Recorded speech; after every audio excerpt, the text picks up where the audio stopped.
Meantime, the Orchard Park gym that sued the state last month and has refused to pay a county fine for COVID violations won a preliminary injunction in state Supreme Court today.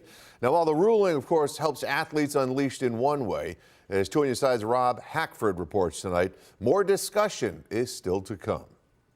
Now, the ruling only applies to that 25% capacity limit set by the state, but unlike every other gym across New York, Athletes Unleashed is now open at full capacity. It only took a few hours. At 4 o'clock Wednesday, Athletes Unleashed owner Robbie De Niro said his gym had its first full capacity class since the Wednesday ruling made by a state Supreme Court judge. The fact that the precedent has been set that we can open at full capacity so long as we adhere to the safety guidelines and protocols that do work.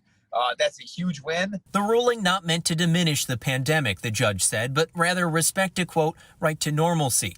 Athletes Unleashed, the same gym where an Erie County health inspector was told to leave in a now viral video, "Get out! Get out!" will still have to abide by social distancing and mask guidelines. The opportunity to fill our gym to its rightful capacity is huge. We're able to bring more people into the fold. We're getting back to normal business operations, which is what anybody wants. Wednesday's ruling, however, does not address claims that the governor has overstepped the authority granted to him during the pandemic. That discussion, also part of De Niro's lawsuit, is now set for February. Athletes Unleashed 1, Cuomo 0, and we're going to keep stacking these wins and getting more freedoms back. As of late Wednesday, the state press office has not responded to a request for comment.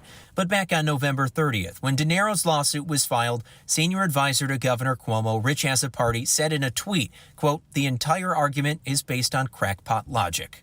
2 On Your Side legal analyst Paul Cambria, who is also De Niro's lawyer, tells us this case sets a precedent for other gyms and businesses across the state if they use the same defense, but it isn't a guarantee. In Orchard Park, Rob Hackford, Channel 2 News.